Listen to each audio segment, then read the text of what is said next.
నమస్తే,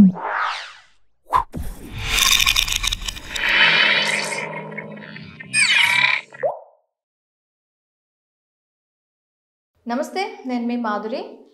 ఈరోజు మనతో పాటు ఉన్నారు హరీష్ గౌతమ్, గ్యాస్ట్రోఎంట్రాలజిస్ట్. నమస్తే సార్. నమస్తే అండి. సార్, హెర్నియా నవేడేస్లో ఎక్కువగా కనిపిస్తున్న ప్రాబ్లం. అసలు ఉమెన్స్లో హెర్నియా రావడానికి, అలాగే ప్రెగ్నెన్సీ ఉమెన్స్లో ఈ హెర్నియా ఎక్కువ తరచుగా చూడటానికి మెయిన్ రీజన్స్ ఏంటి అంటారు? ఫస్ట్ ఆఫ్ ఆల్ హెర్నియా అంటే ఏంటని అర్థం చేసుకోవాలండి. సింపుల్, మన పొట్ట అనేది ఒక చిన్న సిలిండర్ అనుకుంటే పేగులు అనేవి అందులో ఒక నూడిల్స్ వేద్దాం అనుకోండి సింపుల్గా. ఓకేనా? So if you keep a whole at one of the ఆ సిలిండర్కి హోల్ పెట్టామనుకోండి, వాట్ విల్ హ్యాపెన్? నూడిల్స్ బయటకు వచ్చేస్తాయి. సేమ్ థింగ్ హెర్నియా అంటే మన పొట్టలో ఉండే ఒక వీక్ పాయింట్ నుంచి పేగులు కానీ పొట్టలో ఉండే ఏదైనా ఫ్యాట్ కానీ ఏదైనా బయటకు రావడం అనేది హెర్నియాస్ అంటాం. ఓకే, అంటే పొట్టలోని వీక్ పాయింట్స్ అందరికీ ఉంటాయా ఇవి? పొట్టలో అందరికి, మెన్కి ఉమెన్కి ఉండే కామన్ వీక్ పాయింట్ ఏంటంటే బొడ్డు. ఓకే, మనం చిన్నప్పుడు మన తల్లికి బిడ్డకి ఉండే కనెక్షన్ బొడ్డు. సో ఆ హోల్ నుంచే మనకి న్యూట్రిషన్ కానీ బ్లడ్ వెజల్స్ కానీ between the mother and child అవుతూ ఉంటుంది వూమ్లో ఉన్నప్పుడు. మనం పుట్టిన తర్వాత దాన్ని కట్ చేస్తాం, బొడ్డుని కట్ చేస్తాం, and it will form a scar.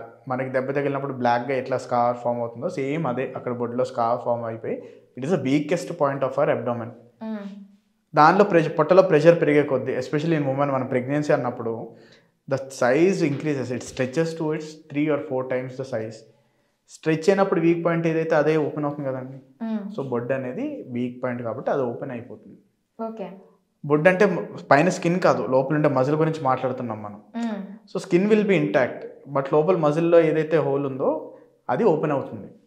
అది ఓపెన్ అయ్యి చిన్న హోల్గా ఉన్నప్పుడు పర్లేదు, అట్లా రిపీటెడ్గా ప్రెషర్ పెరుగుతూ ఆ హోల్ అనేది పెరుగుతూ ఉంటుంది అనమాట. ఒకనొక టైంలో ఏంటంటే ఫస్ట్లో ఇనిషియల్గా పొట్టలో ఉండే ఫ్యాట్ మాత్రం బయటకు వస్తుంటుంది. ఆ హోల్ పెరిగే కొద్దీ పొట్టలో ఉండే పేగులు కూడా బయటకు వచ్చే అవకాశం ఉంది. అంటే ఇది చీములా కారటం, బొడ్డు దగ్గర చీములా కారటం లాంటివి ఏమైనా జరుగుతాయా? లేదు, వాటర్ ఫామ్ లో లేదు. బొడ్డులో చీమ్ కారడం అవన్నీ కాంప్లికేషన్స్ నెక్స్ట్ స్టేజ్ లాస్ట్కి. ఫస్ట్ ఏంటంటే బొడ్డు అనేది లోపలికి ఉంటుంది. You see it's a depress thing. Flat అవుతుంది, తర్వాత బయటకు వస్తుంటుంది. బొడ్డు అనేది బయటకు వస్తుంది. ఎందుకు వస్తుంది అంటే మన పొట్టలో ఉండే పేగులు ఆ హోల్ ద్వారా బయటకు వచ్చి ఏదైతే డిప్రెస్డ్ ఉందో దాన్ని బయటకు పుష్ చేస్తుంది అనమాట. Some times what happens is వచ్చే హోల్ చిన్నదే బట్ బయటకు వచ్చే కంటెంట్స్ ఎక్కువ. రిపీటెడ్గా వచ్చి లోపలికి వెళ్ళి ఏదో ఒక టైంలో it will get blocked. Block అయినప్పుడు ఏంటంటే దానికి వచ్చే బ్లడ్ సప్లై తగ్గిపోయి ఆ కుళ్ళిపోవడం జరగడం కానీ, ఏదైతే కంటిన్యూటీ ఆఫ్ బౌల్, మనం తిన్న ఆహారము ఒక ఫామ్లో వెళ్తుంటుంది కిందకి, ఏదైతే బొడ్డు నుంచి బయటకు వచ్చిన దగ్గర బ్లాక్ అయిపోయింది అనుకోండి, అక్కడి నుంచి కిందకి వెళ్ళదు, అబ్స్ట్రక్షన్ అంటాం. అవి అట్లా మల్టిపుల్ కాంప్లికేషన్స్ అవుతూ ఉంటాయి.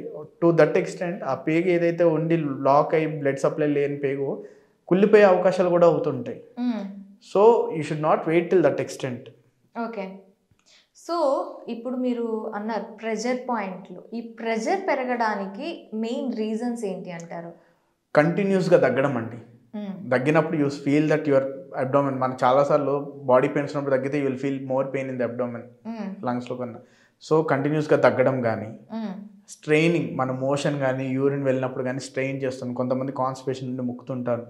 You put lot of pressure to relieve your motion and urine. అప్పుడు కానీ you have thus increase pressures అనమాట. తర్వాత ప్రెగ్నెన్సీ టైంలో you will have increase pressures. బరువులు ఎత్తుతున్నప్పుడు, కాన్స్టెంట్గా బరువులు ఎత్తుతున్నప్పుడు you will have increase pressure in your abdomen. So ఈ కారణాల వల్ల మన పొట్టలు అనేవి ప్రెషర్స్ పెరుగుతూ ఉండొచ్చు. ఓకే, ఇది రాకుండా అసలు ఎలాంటి జాగ్రత్తలు తీసుకోవాలి అంటారు? రాకుండా జాగ్రత్తలు అంటే ఫస్ట్ ఆఫ్ ఆల్ విమెన్లో అయితే we can't avoid and pregnancy అవన్నీ వస్తుంటాయి. వచ్చిన తర్వాత we have to prevent it. మిగతా టైంలో ఏంటంటే ఎక్కువ శాతం మనం పొట్ట మీద ప్రెషర్ పడకుండా చూసుకోవాలి. కంటిన్యూస్గా అంటే దగ్గు, నాకు ఒక వారం ఉంది హెర్నియా వచ్చేస్తుంటే లేదు, కంటిన్యూస్గా నెల 2 నెలల పైన కొంతమంది టీబీ ఉండొచ్చు, ఆస్తమా ఉండొచ్చు, వాళ్ళు కంటిన్యూస్గా తగ్గుతూ ఉంటారు.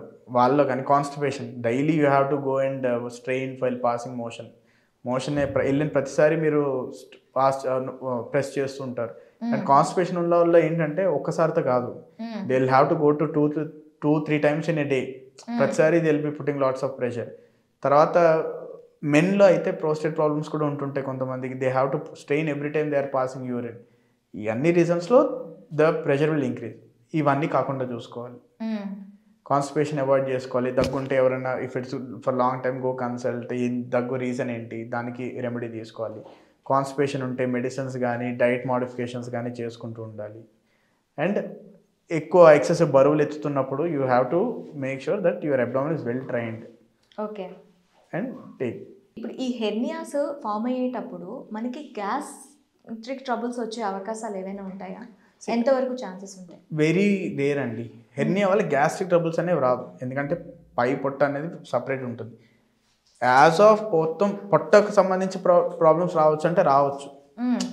ఏదైనా పేగు వచ్చి లాక్ అయినప్పుడు, లేదంటే ఫ్యాట్ వచ్చి లాక్ అయినప్పుడు కూడా దాని బ్లడ్ సప్లై తగ్గినప్పుడు చాలా సివియర్గా పెయిన్ వస్తూ ఉంటుంది. అదే కాకుండా పేగు వచ్చి బ్లాక్ అయినప్పుడు అబ్స్ట్రక్షన్ అంటాం అనమాట, ఆహారం కిందకు పోదు, వామిటింగ్స్ వస్తుంది. It will expand to that extent that it might burst. ఆ పేగ్ అనేది ఓపెన్ అయిపోయి బర్స్ట్ అయిపోవచ్చు కూడా.